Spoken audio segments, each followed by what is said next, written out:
திருச்சிற்றம்பலம். தல நீரை கணிய புன்முடவர் கோரி கப்பிய கரிமுகன் கற்றிடும் அடியவர் புத்தியில் உரைபவர் கற்பகமன வினை கடித்தேகும் சமம் மதியம் வைத்திடும் மரன் மகன் ஒரு தீரல் போய யானை மத்தள வயிறனை உத்தமி புதல்வனை மட்டவில் மலர்கொடு பணிவே தமிழடவிலை முப்படகிரிதல் முப்படை எழுதிய முப்புறம் எரிசதாட்சி வனுரை ரதம் அச்சது கொடி செய்த அறிதீரா அத்துயரது கொடு சுப்பிரமணிபடும் அப்புணம் அதனிடை ஆகி அப்புற மகளுடன் அச்சிறு முருகனை அக்கணமணவர் பெருமா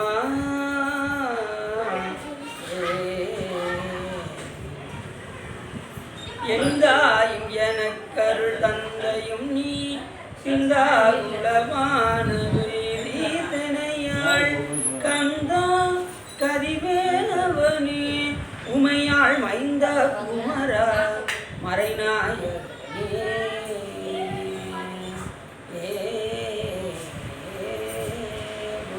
கொளித்த புகழியர்கள் குறிச்சி ஆளுமிசைகள் மிதப்பில் அனைவரும் அணிபோற்றி வாடி திருநாவலூர் வன்தொண்டர் பதம் போற்றி ஊழிமணி திருவாரூரர் கருத்தாள் போற்றி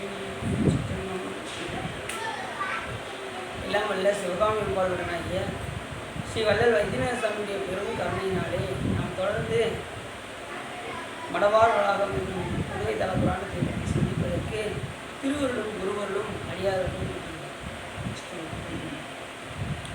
நாம் தினசரி ஒவ்வொரு நமச்சிவாய பாடலை சிந்தித்து கொண்டிருக்கின்றோம். அப்பர் சுவாமிகள் அருள் செய்த நமச்சிவாய திருப்பதியத்தில் இன்று நாம்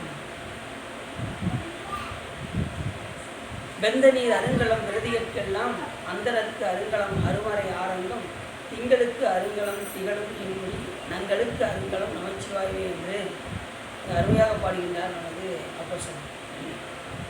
வெந்த நீர் அருங்கலம் வெந்த நீராகிய திருநீரை பூசிக்கொண்டு விரதம் தரிப்பார்கள். விரதம் இருப்பவங்க எப்படி இருப்பாங்க? திருநீர் நெற்றியில் தரித்து கொண்டு விரதம் இருப்பாங்க. அவர்களுக்கு அதுதான் சிறப்பு. விரதம் இருப்பவர்களுக்கு எது சிறப்பு அப்படின்னா அவர்கள் வெந்த நீராகிய திருநீரை பூசித்து கொண்டு விரதம் இருப்பது சிறப்பு. சில பேர் விரதம்ங்கிற பேரில் சாப்பிடாத பாருங்க, ஒரு வேளை சாப்பிட்றத நிப்பாட்டிட்டு அடுத்த வேலையும் சேர்த்து சாப்பிடுவாங்க. அப்படி எல்லாமே சில இடத்துல வந்து பார்த்தீங்கன்னா விரதங்களால் ஆவதுன்னு கூட ஞானத்தை சொல்லுவார். விரதம் வந்து அதுக்காக விரதம் இருக்கக்கூடாதுன்னு சொல்லலை. விரதங்கள் வந்து விரதங்களே நமக்கு எல்லா பயனும் தந்துடாது.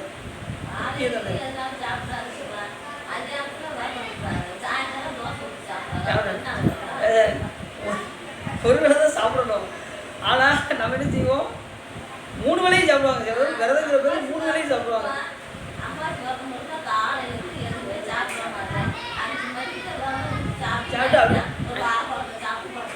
அதான் அதாவது விரதம் அதாவது பட்னி இருக்கணும்னு அவசியம் இல்லை. அப்படி விரதம் அதாவது ஒரு வேளை தான் அவங்க சாப்பிடணும். அப்படி மீதி நேரம் பசிச்சது அப்படின்னா பால் மூலமான சாப்பிடணும். மற்ற நேரம் அது சாப்பிடக்கூடாது, சாப்பாடெல்லாம் சாப்பிடக்கூடாது. ரெண்டாவது விரதங்களே எல்லா பயனும் தந்துடாது, முக்தியை தந்துடாது. அது விரதங்கள் நமக்கு வந்து எதுக்காக அப்படின்னா அது ஒரு முக்கியமான ஒரு இறைவனை அடைவதற்கு அது ஒரு முக்கியமான அவசியம் தேவை. ஏன் அப்படின்னா நீங்கள் பட்னியோடு இருந்தால் தான் இறைவனை நினைக்க முடியல. தவிர நல்லா சாப்பிட்டுட்டு நீங்கள் சாமி போய் பார்த்தீங்கன்னா உங்களுக்கு உறக்கமாக வரும். குட்டாய் என்ன செய்யும், சாப்பிட்டுட்டு போய் சாமி பக்கத்தில் போய் இன்னொன்று என்னவோ குட்டாய் பயங்கரமாக வரும். எப்படா எங்கடா போய் சாய்வோம் அப்படின்னு வரும். அந்த மாதிரி இருந்தோம்னு வச்சுக்கோங்களேன், நமக்கு வந்து என்ன வராது, இறைவன் மேல் ஒரு ஈடுபாடு வராது. நல்லா சாப்பிட்டு போனோம்னா சாமி மேலே ஒரு ஈடுபாடு வராது. அப்போ கொஞ்சம் பட்னியாக இருந்தோம்னு வச்சுக்கோங்களேன், அப்போ அந்த ரெண்டாவது அந்த விரதங்கள்ங்கிற பேரில் நம்ம என்ன செய்யணும், அந்த நேரத்தில் சிவப்பொழுதாக கழிக்க வேண்டும். என்னோட நாமத்தை சொல்லணும், திருமுறைகள் பாடணும், பஞ்சாட்சரத்தை ஜெபிக்கணும். இந்த மாதிரி சூழ்நிலையெல்லாம் விரத காலத்தில் நம்ம செய்யணும். அதனால தான் என்ன சொன்னாங்க, விரதம் வந்து ரொம்ப முக்கியமானது. சிவவிரதங்கள் 8, அதில் தலையாய விரதம் சோமவார விரதம், திங்கக்கிழமை சோமவார விரதம் தான் ரொம்ப சிறப்பு. இந்த விரதத்தினால் என்ன ஒரு பயன் அப்படின்னா பிறனுடைய பசியை உணர்வது விரதம். இப்போது வந்து பசின்னு வந்து கேட்டாங்கன்னா நீங்கள் என்ன செய்வீங்க, எப்பா நம்ம ஒருவேளை பட்னியாக இருந்ததுக்கு அவ்வளோ பசி எடுத்தது, அப்போ இவங்க எவ்வளோ நாள் பட்னியாக இருந்திருப்பாங்க அப்படின்னு சொல்லி பிறருக்கு கொடுக்கணுங்கிற எண்ணம் நமக்கு வரும். ஒன்று. ரெண்டாவது, நம்மளுடைய உடம்பும் அது தூய்மையாக ஆகும். நம்ம உடம்பு அது தூய்மைப்படும். எந்த நேரமும் ஸ்நாக்ஸு அது இதுன்னு அரைச்சி சாப்பிட்டுட்டே இருக்கிறதுக்கு அது கொஞ்சம் ஓய்வு கொடுத்தீங்கன்னு வச்சுக்கோங்க, வாடகை என்னை விட்டுட்டாடா மனுஷன் அப்படின்னு சொல்லி அது என்ன சொல்லுவோம், வயிறு அது கொஞ்சம் நிம்மதியாக இருக்கும். அதுக்கப்புறம் நீங்கள் எண்ணத்தை போட்டு அரைச்சாலும் அது போட்டு பிடிச்சி அரைச்சிக்கிட்டே இருக்கும். அப்படி வெந்த நீர் அருங்கலம் விரதிகட்டெல்லாம் விரதம் இருப்பதற்கு முக்கியமான தேவை திருநீர் தவிர்த்து. கங்காளன் பூசும் கவச திருநீற்றை மங்காமல் பூசி மகிழ்வரே யாமாகி தங்கா வினைகளும் சாரும் சிவகதி சிங்காரமான அந்த விரத காலத்தில் நீங்கள் மங்காமல் திருநீரை பூசி மகிழ்ந்தீர்கள் என்று சொன்னால் உங்களுக்கு என்ன கிடைக்கும்? சிவகதி கண்டிப்பாக கிடைக்கும். நாம் அந்த நேரத்தில் மகிழ்ந்து பூசணும். திருநீரை பூசும்போது விரதமா டக்கு டக்கு அந்த திருநீர் எடு, அவசர அவசரமாக பூசுறது, அவசர அவசரமாக விரதம் இருக்கிறது, அவசர அவசரமாக ஓடுறது அப்படின்னு தான் கதைக்காகாது. அப்போ பூசும்போது எப்படி பூசினாரு? மகிழ்ந்து பூச வேண்டும். திருநீர் பூசும்போது சிவாயனம் என்று மகிழ்ந்து பூச வேண்டும். அப்படின்னா நம்மக்கிட்ட தங்கா வினைகளும் சாரும் சிவகதி சிங்காரமான திருவடி நமக்கு கண்டிப்பாக கிடைக்கும். அதுக்கு திருநீர் அத்தியாவசியமான தேவை. வெந்த நீர் எது? திருநீர். எதில் வேக வைப்பாங்க? பசுஞ்சாணத்தை. அந்த பசுஞ்சாணத்தை எப்போ எடுக்கணும்னு ஒரு கணக்கு இருக்குது. பசுஞ்சாணத்தை அமாவாசை புண்ணிய காலத்தில் மட்டும்தான் எடுக்கணும். மற்ற காலத்தில் எடுக்கிற பசுஞ்சாணம் ஆகாது. திருநீர் தயாரிப்பதற்கு ஒரு முக்கியமான தேவைகள்லாம் இருக்குது.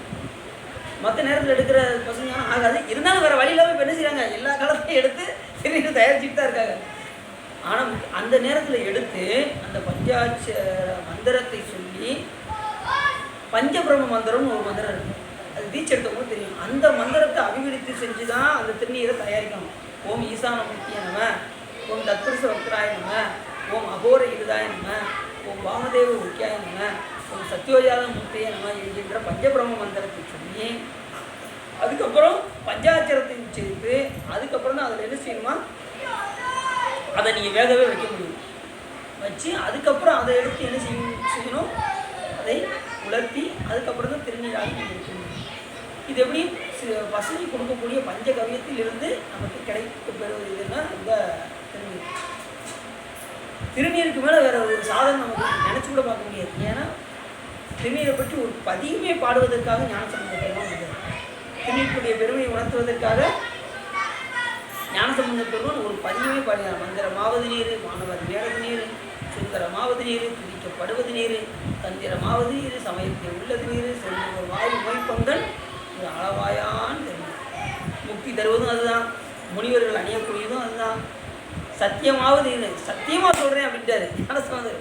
சத்தியமாக திருநீருக்கு மேலே ஒரு சாதனை கிடையாது அப்படின்ட்டு. சத்தியமாவது நீர், தற்போர் புகழ்வது நீர், பக்தி தருவது நீர், பரவ இனியது நீர், சித்தி தருவது நீர், திரு அளவாயான் நீர், காண இனியது நீர், கவினை தருவது நீர், பேணி அணிபவர்க்கெல்லாம் பெருமை கொடுப்பது திருநீர். திருநீர் பூசிட்டு எதுக்கு வந்தீங்கன்னு வச்சுக்கோங்க, உங்களை ஆட்டோமேட்டிக்காக வேறு யாரும் எதிரியே இருந்தாலும் ஆட்டோமேட்டிக் கையெழுத்து ஐயா அப்படின்றாங்க. ஏன் அப்படின்னா திருநீர் அந்த அளவுக்கு எதிரியை கூட என்ன செய்யும், வணங்கும்படி செய்யும். பேணி அணிபவருக்கு பெருமை கொடுப்பது திருநீர்.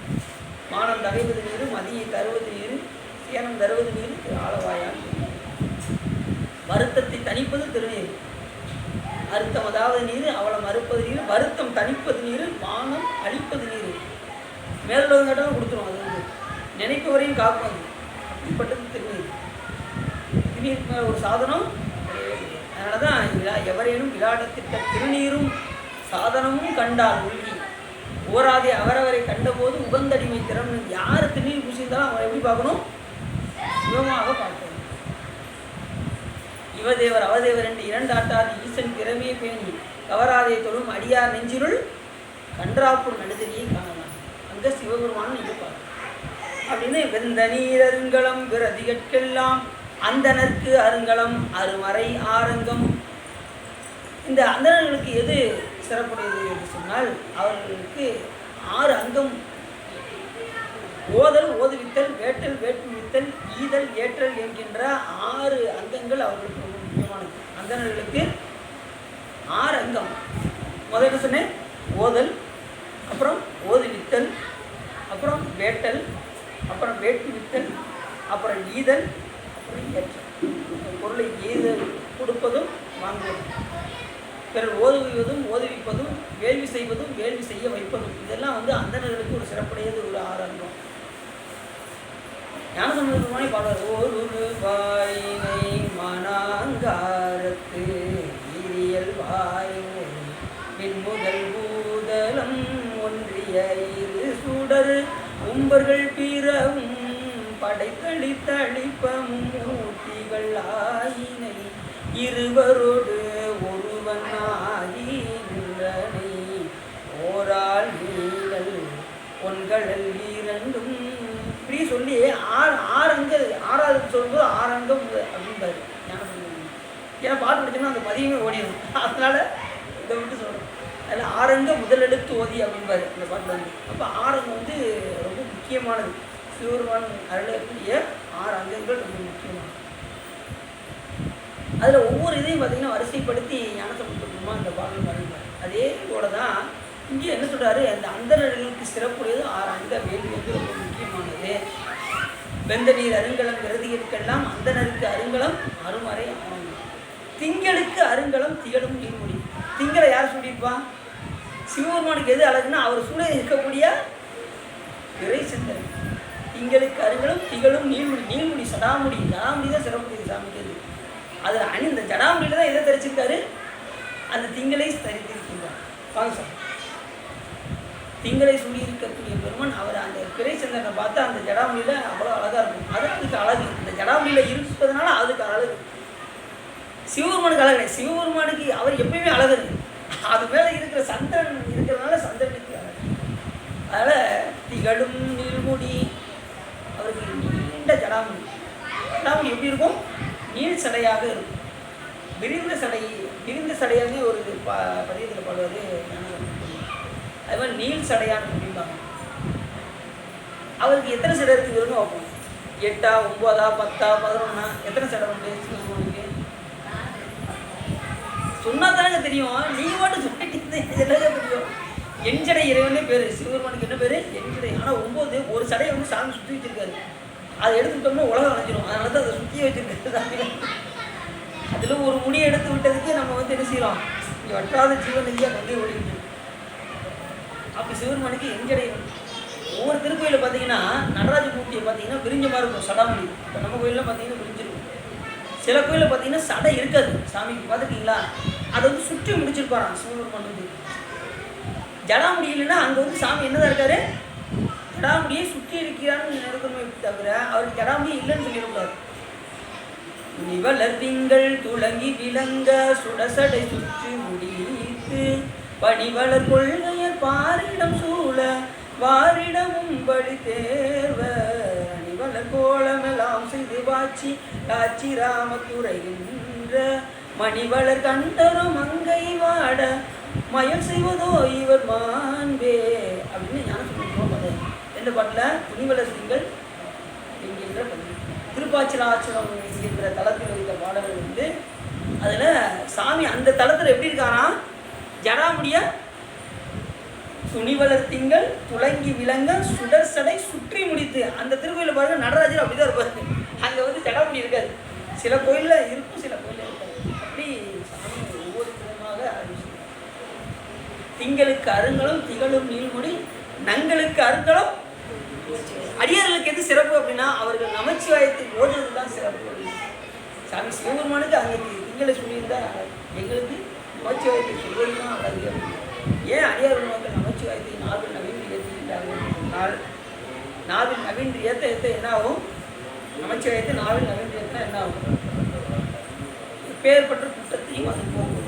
கொள்வாரேனும் குணம்பல நன்மைகள் இல்லாரேனும் இயம்புவோராயின் எல்லா தீங்கையும் நீங்குவர் என்பதால் நல்லா நாம் நினைச்சினார். அது எல்லா தீங்கையும் நீக்கும். வேற என்ன செய்யும்? எல்லாரும் ஓதக்கூடிய மந்திரமும் அதுதான். நமச்சிவாய் தான் ஓதும். கண்ணனும் அதுதான் ஓதுறது. நம்மளை நரகத்துக்கு போக விடாமல் தடுப்பதும் இந்த நமச்சிவாயம். நரகம் இயல்புக நாடினர் ஆயினும் உரை செய்வாயினர் ஆயினும் உடுத்திரன் இரவியே புத்திடும் என்பரால் வரதன் நாமும் அதனால் அப்படி தடுக்கக்கூடிய எங்கேயும் போய் நரகத்திலலாம் போய்விடா இருக்கக்கூடிய மந்திரம் நமச்சிவாயம். இந்த பஞ்சாட்சரம் அப்பர் சுவாமிகள் என்ன பண்ணாரு, இப்போ குளத்துல இருந்து தத்தளிச்சுக்கிட்டு இருக்கீங்க காப்பாற்றக்கூடாதானே யாரு அப்பர் சுவாமிகள் கேட்டார். யார்கிட்ட? சிவபெருமான்கிட்ட கேட்டார். காத்தாழ்பவர் காவல் இல்லாமையினால் கரை கொண்டவர் கண்டுகொள் என்று விடற்று நீத்தாய கயம்புக நோக்கியிட நிலை கொள்ளும் படித்துறை ஒன்றறியன்னாரு. சாமி இப்படி தத்தளிங்க, நீ கரமலை தானே இருக்கா, கொஞ்சம் காப்பாற்றக்கூடாதா அப்படின்னாரா. சிவரும் என்ன பண்ணாரு, நீ என்னப்பா சொல்றது, உன்னை குளத்துல போட்டு உன்னை காப்பாற்று, உன்னை கடல்ல தூக்கி போட்டு உன்னை காப்பாற்றுருப்பாரு அப்படின்னா சிவரும் பண்ணது. அதனாலதான் அவர் கடல்ல கட்டி தூக்கி எறிஞ்சாங்க. என்ன பண்ணாரு, நற்றுணையாவது நமச்சிவாயே அப்படின்னு சொல்லி இருந்தார். அப்படி எந்த நிலையும் ஆபத்து நிலையிலும் கூட நமக்கு உதவுவது எது அப்படின்னா நமச்சிவாயத்தை நாவில் நவீட்டினால் அது நமக்கு நம்மை காப்பாற்றும். நேற்று கூட நல்ல பாட்டில் பார்த்தோம்னா, இடுக்கண்பட்டு இருக்கணும் இறந்து யாரையும் விடுக்கில் பிரான் என்று வினவுவோம் அல்லோம் அடுக்கிற்கில் கிடைக்கணும் அருளினாமுற்ற நடுக்கத்தை கெடுப்பது நமச்சிவாயம். எல்லா அல்லலையும் போக்கக்கூடியது நமச்சிவாயம் என்று இந்த பாடலில் யார் சொல்கிறான்? நமது அப்பா சுவாமிகள் அருமையாக போயிருக்கோம். நீங்கள் உங்களுக்கு லீவா அப்படியா? இல்லை என்ன சார் ஆன்லைன் கிளாஸ் பரவாயில்ல, கொஞ்ச நேரமாக உட்காந்து கேட்க ரொம்ப சந்தோஷம். அப்போ எந்த நிலையிலும் நம்ம பஞ்சாட்சரத்தை விடக்கூடாது என்று நமக்கு அப்பர் சுவாமிகள் உணர்த்துகின்றார். சரி, இப்போ அதன் அடிப்படையில் நம்ம என்ன செய்ய போகிறோம், இன்னைக்கு அந்த ஆறுமுகம் பசுமுகம் வந்துச்சு, அதை எப்படி தீர்ந்துச்சு அப்படிங்கிறத பற்றி இன்னைக்கு சுவாமி என்ன சொல்கிறாருன்னு பார்ப்போம். அப்படி சொல்ல வரும்போதே பாடல் என்ன சொல்கிறாரு,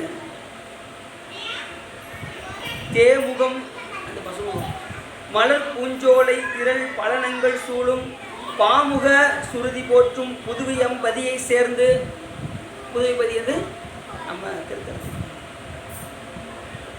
வேமுகம் சிந்தையோடு வேற்றுருவடைந்து நைந்தே யாமுக நுற்ற நூலோடு அண்ணல் உற்ற அவனி இருந்தான். யாரு? அந்த பசுமுகம் கொண்டு அங்கேயே புதுவை தரத்திலேயே தங்கியிருந்தான். அந்த கூட இருந்த அந்த பாலை பிடித்தவன் என்ன செய்கிறான், பசுமுகத்தோடு இருக்கின்றான்.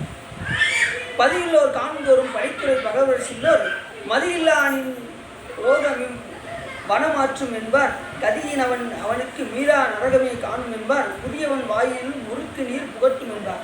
இப்போ அவன் பசுமுகத்தோடு இருக்கானா, இவர் வந்து சிவத்ரோகி அப்படின்னு சொல்லி என்ன செய்கிறாங்க, எல்லாரும் இவர் மேலே இவரை ரொம்ப ஒரு மாதிரி பேசுகிறாங்க. இங்கே இருக்கிறவங்களாம் என்ன பண்ணுறாங்க, சிவத்ரோகியாகி அந்த பிராமணன் வேற்றுருவம் பெற்று புதுத்தலத்திலே துன்பு பெற்று மனம் நைந்திருக்கும் போது அந்த பதியில் உள்ளவர்கள் எல்லாம் காணுந்தோறும் படித்து நிந்தனை சொல்வார். சிலர் என்ன சொல்லுவாங்கன்னா, இவன் இவனுக்கு புத்தி இல்லாமல் போச்சு, புத்தியினன் அப்படிம்பாங்க. இந்த பசுமுகத்தோடு இருக்கும்போது புத்தி இல்லையோ அதை பிங்கம் முழக்கணும். இந்த பாதகத்தை எவ்வாறு மாற்றுவார் என்பவர் சிலர். இந்த பாதகத்தை இவன் எப்போத்தான் போக்க போகிறானோ அப்படின்னு சில பேர் நிச்சயவாங்க வரட்டு போவாங்க. சிலர் இவனுக்கு மீளா நரகமே கதி என்பர். சில பேர் என்ன செய்கிறாங்கன்னா, இப்போ வேற ஒன்று, இப்போ எல்லாரும் உன்னோட இருக்கும்போது ஒருத்தர் மட்டும் வித்தியாசமாக இருந்தாருன்னு வச்சுக்கோங்க, உலகம் எப்படி பேசுவாங்க,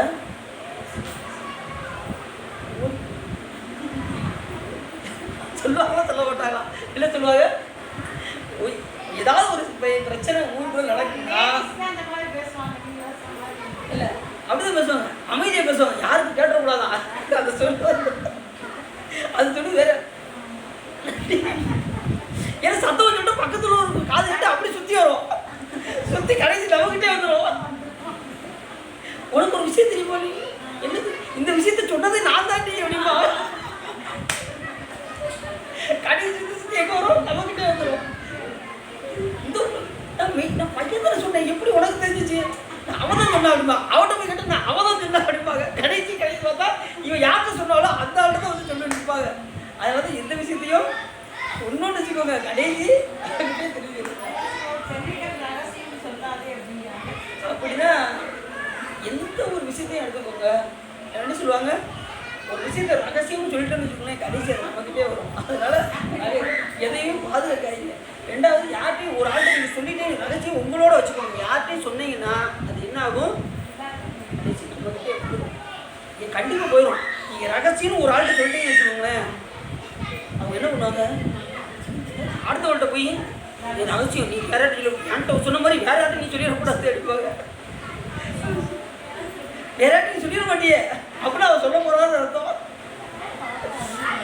எல்லாமே அப்படி. இது உயிரோட குணம், இது அவனுடைய, இது உயிரோட குணம்.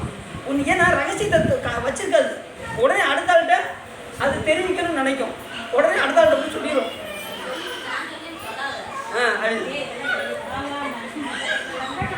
வீட்டில் ஒருவேளை அரிசி இல்லைன்னு வச்சுக்கோங்க, உடனே அவங்க பட்னியாக கிடப்பாங்க, இருந்தாலும் வர அடுத்த ஆள்கிட்ட நாங்கள் ஒரு வேளை பட்னியாக ஓர்ந்த அரிசி இல்லைன்னா உடனே அடுத்த ஆள்கிட்ட போயிடுவோம். போய் சுற்றி சுற்றி வந்து இன்னி ஒரு வேளை பட்னியாக கிடந்தியாமே அப்படிம்பாங்க. நான் யாருக்குமே சொல்லவே இல்லையே அப்படின்னு ஏச ஒரு ஆள்கிட்ட சொன்னாலே அது என்ன பரவி நமக்கே அந்த பட்டியல் ஊர் முழுக்க தெரிஞ்சு போச்சா அப்படிங்கிற மாதிரி அந்த விஷயத்தை ரகசியத்தை சொல்லாமல் இருந்தால் நம்ம தப்பிச்சோம், சொல்லிட்டோம்னா நம்ம மாட்டோம். அது எப்படியாவது பரவிடும், நீங்கள் கவலைப்படாதீங்க, ரகசியம் எல்லாம் பரவிடும். சரி, சிலர் புத்திரன்னு சொல்லுவாங்க, சில பேர் வந்து பாதகத்தை இவன் எப்படி மாற்ற போகிறான்னு சொல்லுவாங்க, சில பேர் மீறா இவனுக்கு வந்து ஒரே நரகம் தான், இவன் வந்து தப்பிக்கிறது ரொம்ப கஷ்டம் அப்படின்னு நினைப்பாங்க. சிலர் இவனை வழியிலே எதிரே கண்டால் வேறொரு வழியாக செல்வார், இவன் பார்த்தாலே இந்த முகத்தை பார்க்குவா அப்படின்னு சொல்லி சொல்லுவாங்கன்னா வேறு வழியில் போவான். இவனும் பழிப்புக்கு ஆளாகி அந்த ஊழல்களை காண்தோறும் ஈசர் போலவே தூரத்திலே அகன்று மதிமயங்கி திரிவான். அப்படியே எல்லாரும் இப்படி நம்ம ஒதுக்குறாங்கன்னு சொல்லி ரொம்ப மதிமயங்கி திரிவான். இதெல்லாம் என்ன காரணத்தினால வருது சொல்லுங்க பாப்போம். தண்ணி விட விடுங்க. இப்போதான் இப்போ கதையிலே இதுதான் ப்ளஸ் பாயிண்ட். இப்போ நம்ம சொல்லக்கூடிய பாயிண்ட் தான் ரொம்ப ப்ளஸ் பாயிண்ட். என்ன காரணத்தினால இவருக்கு பசுமுகம் வந்தது? இப்படி ஊழல் நீங்கள் கேள்வி கூடாது, அப்படி நீங்களே பதில் சொல்லி வரணும்.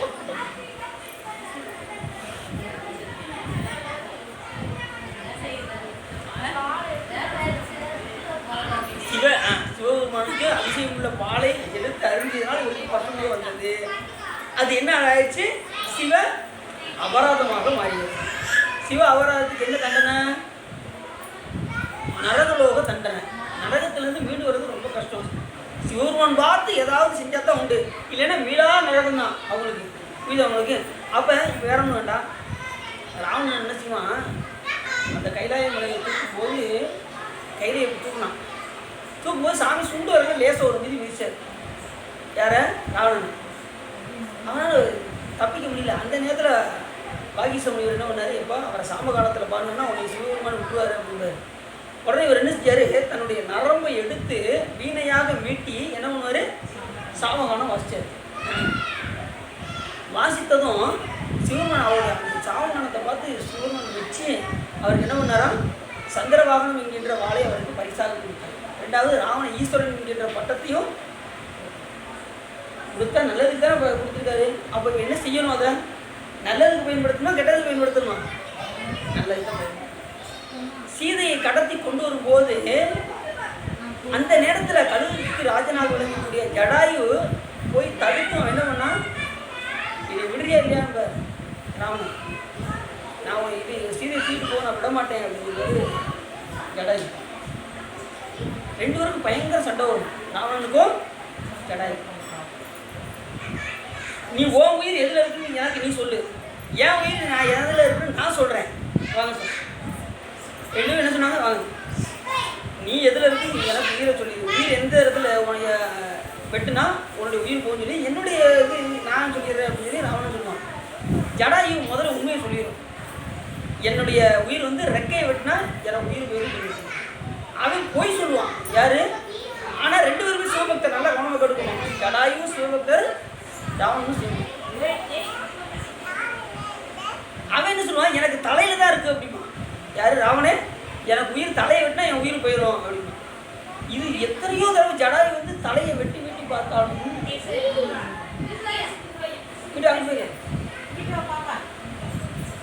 இப்ப ஜடாயு அவன் வந்து என்ன செய்வான், தலையை வெட்டி வெட்டி பார்ப்பான், உயிர் இறக்கவே மாட்டான்.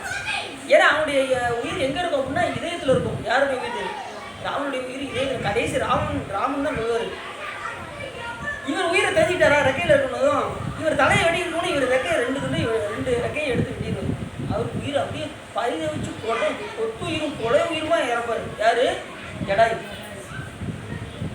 அப்படி இறந்த காரணத்தினால என்ன ஆச்சு அப்படின்னா, இவர் சிவபக்தர், நல்ல கவனம் கிடைக்கும், ஜடாயு அவரை கொன்ற பாவம் அவருக்கு என்ன ஆயிடுச்சு, சிவ அபராதமாக மாறியது. அதனால தான் ராவணனால கொல்லப்பட்டாரே தவிர, இல்லைன்னா ராவணனை கொல்லவே முடியாது. இது அவங்களுக்கு அதனால தான் கடைசி ராமன் அவரை கொண்டார், இல்லைன்னா கொல்லவே முடியாது. ரெண்டாவது சண்டேச நாயனார் என்ன பண்ணாரு? சண்டேச நாயனார் என்ன பண்ணாரு?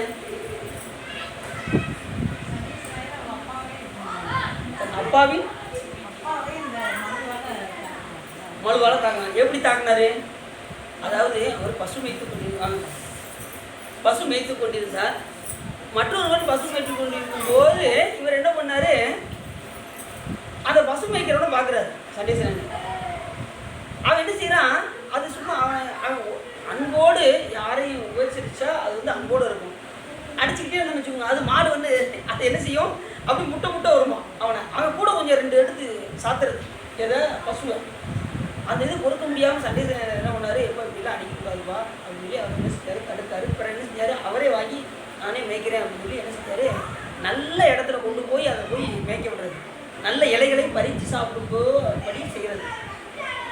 ஏன் அப்படின்னா, நல்ல இலைகளை ஏன் பறித்து சாப்பிடணும் அப்படின்னா, அந்த இடத்துல கொண்டு போய் மாடை மேய்க்க விடணும். இல்லைன்னு வச்சுக்கோங்களேன், விசைச்செடி ஏதாவது இருந்துடக்கூடாது. புரியுது அவங்களுக்கு? பசு மேய்க்கிறவங்களுக்கு ரொம்ப பக்குவம் வேணும், அப்படின்னா தான் மேய்க்க முடியும், இல்லைன்னு மேய்க்க முடியாது. அந்த இடத்துல ஒரு நல்ல இலைகளை போய் சாப்பிட வைக்கணும். ரெண்டாவது நல்ல தண்ணீரை போய் குடிக்க வைக்கணும். அது வந்து பசு மேய்ப்பவர்களுக்கு உள்ள ஒரு சிறப்பு. அந்த சாமி என்ன பண்ணுவார், சண்டேசன் நல்ல இடத்துல போய் அதை கழுவி வச்சு நல்ல இலைகளை சாப்பிடுன்னு சொல்லி அன்போடு உபசரித்தார். அப்படி உபசரித்ததுனால என்னாச்சு, அன்பு காட்டிய காரணத்தினால பால் அது தானாக சுரக்க ஆரம்பிச்சிட்டாங்க. பசுல இருந்து எல்லாரும் கறந்தால் தான் பசு பால் வரும். இது கரெக்டாகவே பசுல இருந்து பால் வந்தது. என்ன காரணம்? அன்பு மேலினால் அவர் செய்கின்ற உபச்சாரத்தினால் அன்பு அதுவாக தானாக பால். உடனே சண்டேசன் என்ன பண்ணாரு, தானாக பால் சொல்றதா அது சிவபெருமானுக்கு தான் அப்படின்னு முடிவு பண்ணார். இப்போ கறந்து பசு பால் எடுத்தால் வேற, அது தானாக கறக்குது. அப்போ எதுக்கு அது விடுவானே, அதை எடுத்து நம்ம அபிஷேகம் பண்ணுவோம் அப்படின்னு சொல்லி என்ன பண்ணாரு, மல்நாடு சிவலிங்கம் தாவித்து மனம் ஒன்றி சிவபெருமானை வழிபாடு செய்தார். எப்படி பண்ணாரு, மனம் ஒன்றி நீங்கள் சிவபெருமானை வழிபாடு செய்தால் உங்களுக்கு எல்லா நலன்களும் கிடைக்கும். மனம் ஒன்றவில்லை என்று சொன்னால் ஒன்றும் கிடைக்காது. அவனுக்கு ஏதோ ஒன்று கிடைக்கும், சிவபெருமான் பார்த்து ஏதாவது ஒன்று கொடுத்தா உங்களுக்கு உண்டு, இல்லைன்னா அதுவும் கிடையாது. ஆனால் அவர் கண்டிப்பாக கொடுப்பாரு. ஏன்னா பூசைன்னு ஒன்று செஞ்சால் கண்டிப்பாக அதுக்கு பலன் கண்டிப்பாக எப்படி செஞ்சாலும் சிவபெருமான் அதனுடைய பலனை கொடுத்துருவார். ஆனாலும் மனம் ஒன்றி செய்தால் பலன் ரொம்ப ஜாஸ்தி. இப்போ உதாரணத்துக்கு சொல்கிறேனே, இப்போ நீங்கள் சிவ பூஜை பண்ணுறீங்க,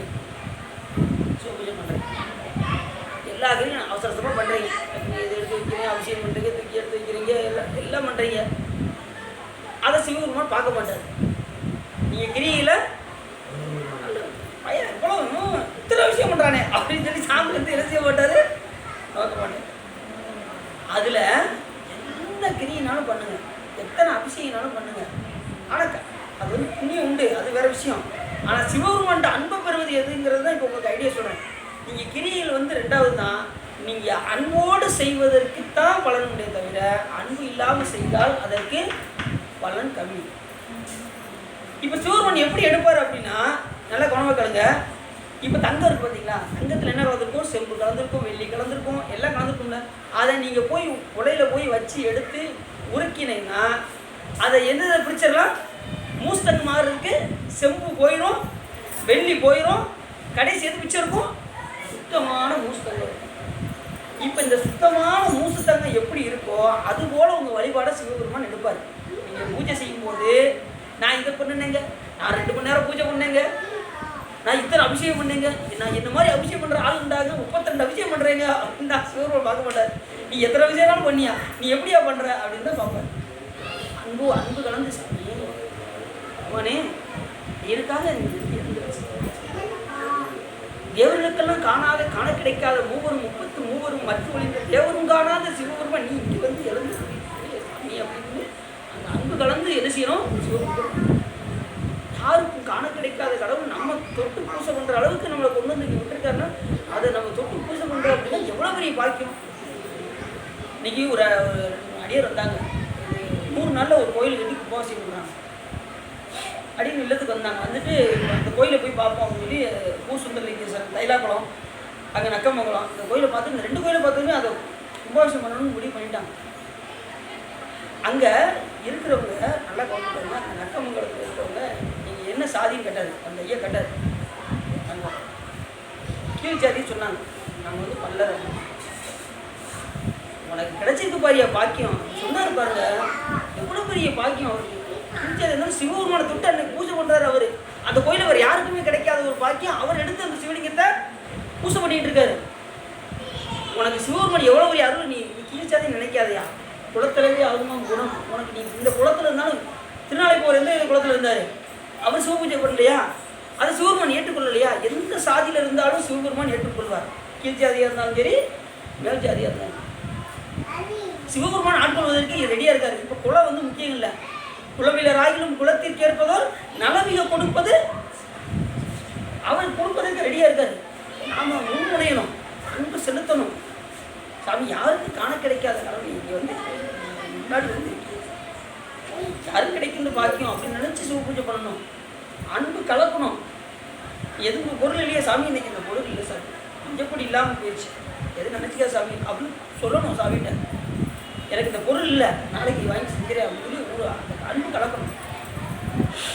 அன்பு கலந்து கலந்து செஞ்சால் தான் அதுதான் உண்மையான அதாவது நம்ம எப்படினாலும் பண்ணலாங்கிறது சிவபூஜை கிடையாது. இப்படி தான் பண்ணணும், சிவபெருமான் மகிழும்படி சிவபூஜை பண்ணணும், அதுதான் உண்மையான சிவபூஜை. பாசவேரருக்கும் பழம்பொருள் தன்னை பற்றுமாறு அடியனேற்கு அருளி. சிவபெருமான் மேல் பற்றுவரும்படி யார் செய்கிறா? சிவபெருமான் தான் செய்கிறார், நம்மளால செய்ய முடியாது. அவர் தான் நம்மளை பற்றுவருமாறு செய்யணும். அவர் சிவபூஜை பண்ணும்படி யார் செய்யணும்? அவர் தான் பண்ண வைக்கணும். அதற்கு நீங்கள் விருப்பப்பட்டால் சிவபெருமான் செய்வார்.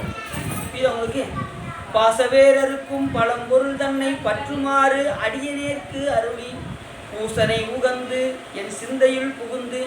பூசனை உகந்துன்னாரு. நாம் எப்படிலாம் பண்ணுறதுன்னு பூசை கிடையாது, அவர் மகிழும்படி பூசை பண்ணுவது, அதனால தான் பூசனை உகந்து அப்படின்னாரு. அவர் மகிழும்படி சிவபூஜை செய்தால் சிவபெருமான் என்ன பண்ணுவாரோ?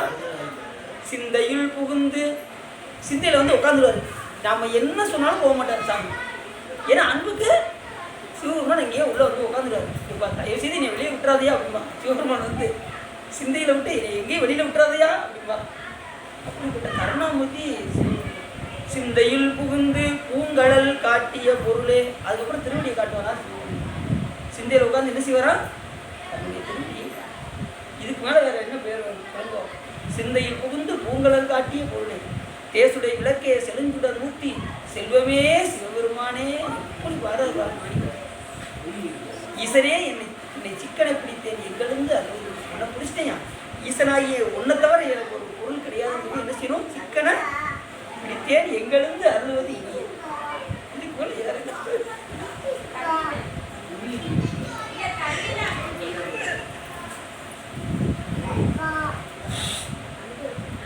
நீதான் சமயம் பட்டு வருமாறு செய்யும்.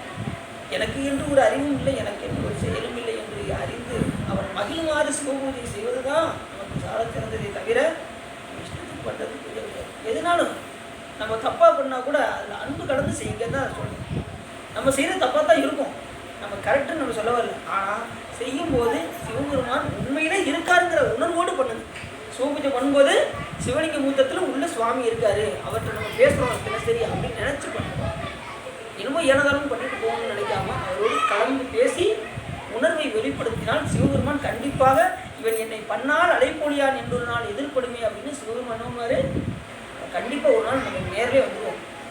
கருணாமூர்த்தி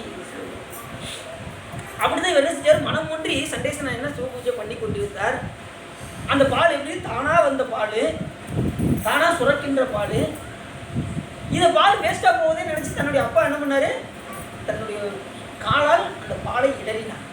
இடர்னது இவர் மனம் ஒன்றி சிவபூஜை பண்ணிக்கிட்டு இருக்கும்போது இடையூறாக என்ன பால் அபிஷேகத்துக்கு இல்லைன்னது உடனே இடையூறாக வந்து யார் இருந்தாலும் என்ன செய்வாங்க? அந்த நேரத்தில் மனம் வந்து சிவபெருமான் இருப்பதனால் பக்கத்தில் இருக்கக்கூடிய அந்த வாழை அந்த கம்பை எடுத்து என்ன செய்யாது? ஒரு பீஸ் வீசினார். அது வந்து மழுவாக மாறியது. அவருடைய சக்தியினால் அது மழுவாக மாறியது. ஏன்னா இப்போ செஞ்சுக்கிட்டு யாரு? அவர் செய்யலை, உள்ள சிவன் செஞ்சுக்கிட்டு இருக்கு. சிவபெருமானை சிவபூஜை செய்யும் போது யாருமே அவங்க சிவபூஜை பண்ண மாட்டாங்க. நல்லா கவனமாக சொல்லுங்க. சிவமாம் தன்மை பெற்று சிவோகம் பாவனையில் தான் சிவபூஜை பண்ணுவாங்க. சரவணை சிவபூஜை பண்ணா அப்படிலாம் கிடையாது. பழனிசுவா சிவபூஜை பண்ணாங்களா அப்படிலாம் கிடையாது. நம்ம பழனிசுவா பண்ணுறாங்கன்னு கிடையாது. யார் பண்ணுறா? உள்ளேருந்து சிவம் பண்ணுதுன்னு நினைக்கிறேன். அதனால தான் நம்ம செய்தோங்கிற உணர்வு நமக்கு வராது என்பதற்காக, நான் செய்தேன், நான் சிவபூஜை செய்தேன் என்கின்ற உணர்வு வராமல் இருப்பதற்காக தான் சிவோகம் பாவனை செய்து சிவபூஜை செய்ய வேண்டும். சிரசில் ஒரு பூ வைக்கிறோம்ல, வச்சு தன்னையே சிவமாக பாவித்து கொண்டு சிவபூஜை செய்யணும். அதுதான் உண்மையான. அப்படி செஞ்சுக்கிட்டு இருக்கும்போது அவங்க அப்பா வந்து காலையை வச்சு இடனாரா, உடனே கையில் இருக்கக்கூடிய அந்த பக்கத்தில் அவ்வளோ இறக்குற ஒரு கம்பு எடுத்து வீசினாரு. அது மழுவாக மாதிரி எத்தனை காலம் வெட்டுச்சு? 2 காலையுமே வெட்டிச்சு. ஒரு காலம் வெட்டினா, ஒரு காலம் தானே வெட்டினார். எத்தனாரு? ஒரு காலம் தானே வெட்டணும். ஏன் 2 காலம் வெட்டினாரு? துணையாக இருந்துச்சு. கரெக்டாக சொல்லிட்டாங்க. ஏன் அப்படின்னா இந்த காலம் ஊன்றி தான் இந்த காலம் வச்சு எத்தனை அப்போ கொலை புரிந்த காலம். எப்பவுமே இங்கேயும் சட்டம் அப்படித்தான். என்ன சட்டம்? தப்பு செய்கிறவங்களோட கூட இருக்கிறவங்களுக்கு தான் தண்டனை ஜாஸ்தி. பார்த்துருக்கீங்களா? உறுதுணையாக இருக்கிறவங்களுக்கு தான் ரொம்ப தண்டனை ஜாஸ்தி. அதே போல் 2 காலையும் வெட்டினார். ஏன் வெட்டினார்? இது வந்து என்ன ஆயிடுச்சு? சிவ அபராதமாக மாறியது. ஒரு காலம் வெட்டியிருக்கலாம், ஆனால் 2 காலம் ஏன் வெட்டார் அப்படின்னா, அப்படி ஒரு காலம் வெட்டியிருந்தா என்ன இருக்கும்? மறுபிறவியில் மறுபடியும் என்ன இருக்கும்? அவருக்கு இந்த மாதிரி ஒரு பிறப்பு வந்து 100 காலம் போகும். அதை இந்த பிரிவில் என்ன பண்ணிட்டாரு? 2 காலையும் எழுதிட்டார். இப்போ எந்தெந்த குற்றத்துக்கு இவர் ஆளாகிறாரு? அவங்க அப்பாவே ஒரு குருநாதர், அந்த குற்றத்துக்கு ஆளாகிறாரு. 2வது காலை வெட்டுறாரு. யார்? குருநாதருடைய காலை வெட்டுறாரு, தன்னுடைய அப்பாவின் காலை வெட்டுறாரு. 2வது ஊர் மக்கள்லாம் வந்து கேட்கும்போது அவர்களுக்கும் இவர் என்ன ஆகுறாரு? பலியாகிறாரு, பாதகமாக ஆகுறாரு. அப்படி கொடுப்பாதகத்துக்கு சிவபெருமான் என்ன பண்ணாரு? எல்லாமே கொடுப்பாதகம் தான். குருநாதர் வெட்டுறது பாவம், அப்பா வெட்டுறது பாவம், ஊர் மக்கள் எதிர்த்துனா அவங்க வந்து அவங்கள சொன்னது பாவம், அவங்க நல்லது சொல்கிறாங்க. இருந்தாலும் இவர் என்ன பண்ணாரு? அவருக்கு என்ன செஞ்சாரா? சிவபெருமான் கொடும்பாதமாக இருந்தாலும் கூட சிவபெருமான் என்ன பண்ணாரு? அவரை மடியில் கிடத்தி கொன்றை தன் அணிந்த கொன்றை மாலையும் அணிந்து ஈஸ்வரர் என்கின்ற பட்டத்தையும் சுட்டி ஜோதி மணிமூடி தாமும் நாமும் தொண்டருக்கு நாயகமும் பாதகத்துக்கு பரிசு வைத்தாருக்கே பல்லாண்டு. அப்படி செஞ்சாரு சாமி. எல்லா விதமான சிறப்பு பண்ணாரு. என்ன காரணம்? சிவா அவர் செய்தது. யார் செய்தது சிவாபராதம்? அவங்க அப்பா செய்தது சிவாபராதம். ஏன் 2 காலம் வெட்டினாரு? இந்த 2 காலம் வெட்டினா அவர் மறுபிறவியில் நரக தண்டனையை அனுபவிப்பார் என்ற காரணத்தினால் சிவாபராதத்துக்கு நரக தண்டனை அதுலேருந்து மீறவே முடியாது. அதுக்கு இந்த பிரிவிலே அந்த தண்டனை. அதுவும் இவர் ஒரு அடியார், இவர் கையால் ஒரு தண்டனை கிடச்சிச்சுன்னா அடுத்து அவருக்கு நரகம் போக மாட்டார். நரகத்தில் போய் அங்கே ஏன்னா இந்த தண்டனை கிடைக்கலன்னா மீளா நரகத்திலிருந்து மீண்டு நம்ம வர முடியாது என்ற காரணத்தினால் இந்த பிறவிலேயே அதுக்கு 2 காலையும். நேற்று பார்த்தோம் கோர்ட் ஞானியார் என்ன பண்ணார்? அந்த சிவ அபராதத்துக்கு என்ன பண்ணார்? ஊரோட வெட்டி சாச்சாரு. குழந்தைய கொண்டு விடலை. ஏன் குழந்தைய விடலை? அந்த சாப்பாடை யார் சாப்பிட்டா? தாய் சாப்பிட்டு பிள்ளைக்கு வாழாக கொடுத்தினால் அந்த குழந்தையும் வெட்டி எறிந்தார். இல்லைன்னு வச்சுக்கோங்க, அந்த பிறகு அந்த குழந்தை என்ன ஆகும்? மறுபிறவியில் நரக தண்டனை அனுபவிக்கும் என்பதற்காக அவர் இந்த பாதகத்துக்கெல்லாம் பரிசு தான் கொடுத்தாரு கோப்பினார். அதே போல் இங்கேயும் சண்டேஸ்வரர் என்ன பண்ணார்? தாதை தாளர வீசிய சண்டிக்கு இவ்வண்டத்தோடு உடனே. எங்கே பார்த்தாலும் சண்டீசன் இல்லாமல் இருக்க மாட்டார். எல்லா சிவாலயத்துலேயும் சண்டீசர் இருக்காரா? சில பேர் பார்த்தீங்கன்னா சண்டீசர் உள்ளே போய் என்ன இல்லை என்ன அங்கே போய் என்னன்னு கேட்டால் செவிட்டு சாமி அப்படியாங்க. என்னடா இல்லை ஒரு சிவபுண்ணியத்தை தரக்கூடிய ஒரு அடியாரை போய் செவிட்டு சாமி சொல்றீங்களே அப்படின்னு மன வருத்தமா. அப்படி போய் தட்டக்கூடாது. எப்படி தட்டணும்? 3 தடவை. இந்த விரல தட்டலாம், இன்னும் இந்த விரல, இந்த 2 விரலும் இல்லை 3 விரல தட்டினா இப்படி இந்த 2 கையும் இப்படி மேலே போயிடணும். லேசம் தட்டணும். 3 தடவை லேசை தட்டி என்ன செய்யணும்? நீங்கள் சிவ தரிசனத்துக்கு போனீங்கன்னா தரிசன பலனே கேட்கணும். இப்போ நீ எதுக்கு இப்போ கோயிலுக்கு எதுக்கு போவீங்க? தரிசனம் பண்ணுறதுக்காக. அப்போ அந்த பலனை கேட்கணும். சண்டீசர்கிட்ட போய் சாமி சிவ தரிசன பலனை அடியனுக்கு தந்துள்ள வேண்டும். சிவபூஜை பண்ணால் சிவபூஜா பலன்கள் முழுவதையும் அடியனுக்கு தந்துவிட்டார். எந்த விஷயத்தில் நீங்கள் இருக்கீங்களோ அந்த இதை நீங்கள் சண்டீசனம். அப்படி அந்த சிவ அபராதத்துக்கு அவர் என்ன பண்ணார்? பரிசு கொடி. அப்படி இவர் என்ன ஏற்கனவே நாளும் என்ன பண்ணார்? அந்த சிவ அபராதம் செய்த காரணத்தினால்தான் அவர் மாண்டாரை தவிர இல்லைன்னா அவர் மாண்டிருக்கவே முடியாது. அப்படி இந்த சிவ அபராதத்தில் எதனால் நடக்குது அப்படின்னா, அந்த பிறவியில் அவங்க அனுபவிக்கிறனா மறுபிறவில் நம்ம நரக தண்டனை அணிவிப்பார் என்பதற்காக தான் அந்த முனிவர் என்ன பண்ணார்? அவருக்கு பசுமுகம் அறிவித்தார். இந்த கதையில் நம்ம அதான் பார்க்குறோம். புரியுது உங்களுக்கு?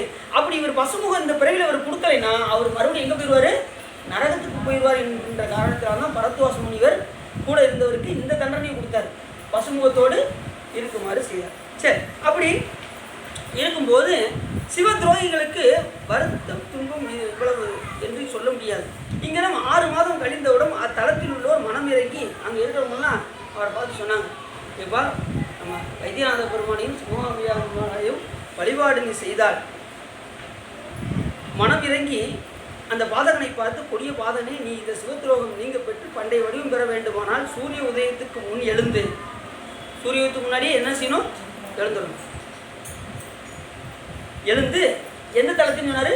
புதுவை தளத்தில், நம்ம தளத்தில். ஏன்னா இங்கே தான் இருக்கார் அவர். யார்?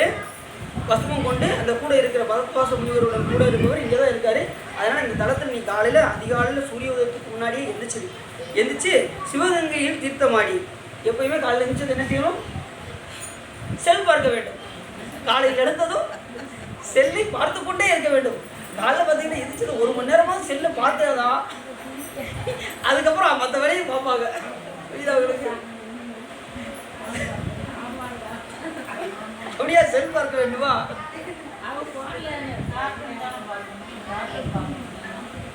சில பேர் பார்த்தீங்கன்னா அதில் இந்த ஞாயிற்றுக்கிழமை வந்துச்சுன்னு பார்த்தீங்கன்னா நல்ல பொருள் பற்றி படிச்சுப்பாங்க. இன்னைக்கு ஞாயிற்றுக்கிழமை அப்புறம் ஒரு 8 மணி வரைக்கும் எழுப்பிடவே கூடாது. நல்ல வாரப்பூரம் வேலை பார்த்து 8 மணிக்கு போகணுங்க. 8 மணி வரைக்கும் 8 10 பார்த்தீங்களா? கம்மியாக சொல்கிறாங்க. 10 மணியா? 10 மணிக்கு தான் எழுப்பி விடணும். அது வரைக்கும் உங்களை எழுப்பி விடக்கூடாது அப்படிப்பாங்க. அப்படி இருந்தால் என்ன ஆகும்? மறுபிறகு என்னதான் வரும்? சோம்பேறியாக பிறப்போம். புரியுது உங்களுக்கு?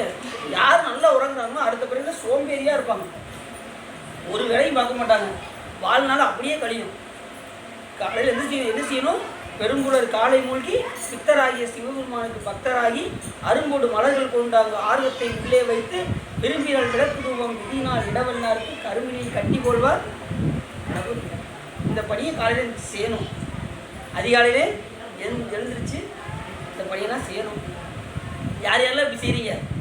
இன்னும் ஒருத்தர் கூட கையை ஒருத்தர் இல்லையா? என்ன சார் ஒருத்தர் கை தூக்காது. 2 3 ரைட் 4 இல்ல. அதாவது சிலர் பார்த்தீங்கன்னா இங்கே நல்ல கவனம் சொல்லுங்க. சிலர் எங்க இருங்க இங்கே பாருங்க சார். சிலர் எப்படி தெரியுமா? கூட்டத்தில் ஒருத்தர் கை தூக்கல, நம்ம மட்டும் தூக்கல, அது சரி வராது. இப்படி தூக்கமா இல்லை இப்படி தூக்கமா நடுவில் எப்படி வச்சுக்கிறாங்க. இப்படி தூக்கினா இல்லாதோட நம்மளை ஒரு மாதிரி பார்ப்பாங்க. இப்படி இறங்கிட்டாலும் ஒரு மாதிரி பார்ப்பாங்க. நடுவில் இப்படி வச்சுக்கோமா, இப்படியா இப்படியெல்லாம் இப்படி. அதுக்கப்புறம் எல்லாம் தூக்கினதுக்கப்புறம் இப்படி எல்லாம் ஒன்று தூக்குவாங்க. எப்பயுமே காலையில் எழுந்தது முதல்ல வழிபாடு தான். வழிபாடுக்கு மிஞ்சியது எதுவுமே கிடையாது. அதிகாலை எழுந்துச்சும் என்ன செய்யணும்? திருநீரை தரித்து கொண்டு காலையில் எழுந்திரிச்சதுமே நல்லா திருநீர் பூசணும். எப்பயுமே திருநீர் பக்கத்துலேயே வச்சுக்கணும். உறங்கும் போது திருநீர் பூசி உறங்கணும். எந்திரிச்சதுக்கு அப்புறம் திருநீர் பூசி எந்திக்கணும். பல் தச்சுட்டு திருநீர் பூசணும். குளிச்சுட்டு திருநீர் பூசணும். சாப்பிட்றதுக்கு முன்னாடி திருநீர் பூசணும். சாப்பிட்டு முடிச்சதுக்கப்புறம் திருநீர் பூசணும். உறங்குவதுக்கு முன்னாடி திருநீர் பூசணும்.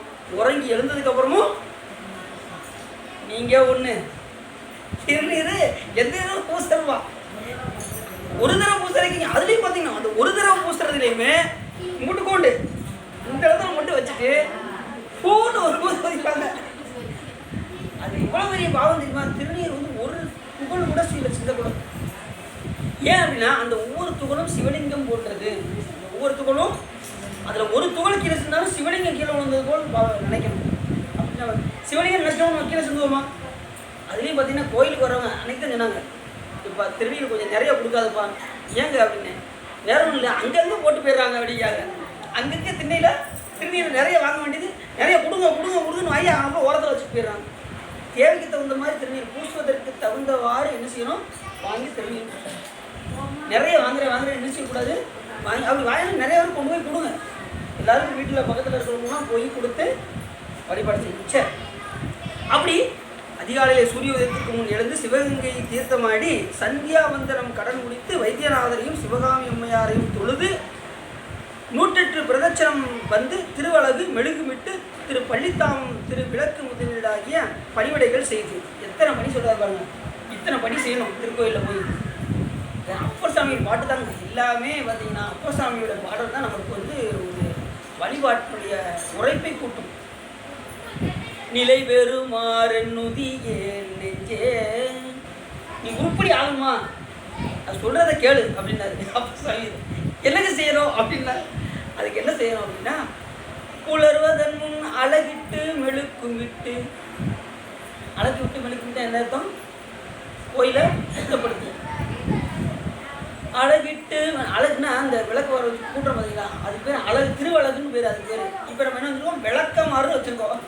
புரியுது அவங்களுக்கு? அப்படி சொல்லலாமா? அது திருவழகுன்னு தான் சொல்லணும் அதுக்கு. ஆனால் நம்ம வச்ச பேர் ரொம்ப வித்தியாசமாக வச்சுட்டோம். அதை சொல்ல முடியாத அளவுக்கு வச்சுருக்கோம் விளக்கமாறு அப்படின்ட்டு. அழகிட்டு மெழுக்கும் விட்டு பூமாலை புனைந்தேத்தி புகழ்ந்து பாடி. கடையிலலாம் வாங்கி பூ வைக்கக்கூடாது. ஏன் அப்படின்னா அவங்க என்ன பண்ணுவாங்க, எச்சியை வச்சு அப்படியே தடவி அதில் பூ கட்டுவாங்க. அதனால் கடையிலலாம் வாங்கி பூ வச்சு வாங்கி சாப்பிடுவாங்க. அவங்க எந்த நிலையில் பூ கட்டுறாங்கன்னு நமக்கு தெரியாது. அதனால் நாமளே பூவை பறித்து கட்டி சிவபெருமான். அதனால தான் புனைந்து ஏற்றி அப்படின்னாரு அப்பர் சாமி. பூமாலையை புனைந்து ஏற்றி தலையார கும்பிட்டு கூத்து மாடி சங்கரா செய்ய போட்டு. எங்கே போய் இத்தனை கோயிலுக்கு போனாரு. எந்த கோயிலுக்குன்னு சொன்னாரா? சங்கரன் அப்படின்ட்டாரு. ரெண்டாவது சங்கரன் கோயிலுக்கு போங்க. சங்கரன் யாரு? சிவபெருமானுடைய திருக்கோயிலுக்கு போய் அழகிட்டு மெழுக்குமிட்டு பூமாலை புனைந்தேற்றி புகழ்ந்து பாடி, அவரை புகழ்ந்து பாடி தலையார கும்பிட்டு கூத்து மாடி சங்கரா செய்ய போற்றி என்றும். அப்படின்னா என்ன அர்த்தம்? சங்கரனை போய் போற்றி பாட வேண்டும் என்று சொல்கிறார். நாம் என்ன பாட்டு பாடணும்? அங்கே போய் அரகர சிவனே அருணாச்சலனே அப்படின்னு அந்த பாட்டு எல்லாம் வந்து ரெண்டாவது நம்ம என்ன பாட்டு பாடணும்னா திருமுறைகளை பாட வேண்டும். இது அவங்களுக்கு இதெல்லாம் இப்போ வந்த கவிஞர்கள் எழுதுனது இந்த பாடல்கள்லாம். நமக்கு வந்து சிவபெருமானே கொடுத்த பாடல்களை நாம் போய் பாடணும். இப்போ அப்படி பாடணும்னு வச்சுக்கோங்க. அவர் சிவபெருமான் என்ன பண்ணுவார், ஏன்னா இது நம்ம பாட்டு மாதிரி இருக்குது அப்படின்னு சொல்லிட்டு சாமி என்ன பண்ணுவார், பாடியா அப்படிம்பாரு சிவபெருமான்.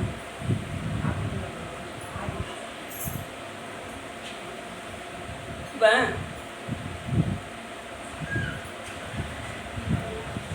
சின்ன பிள்ளைங்க ஆனால் அவனை சொன்னால் எப்படி இருக்கும் அந்த பெற்றோர்களுக்கு?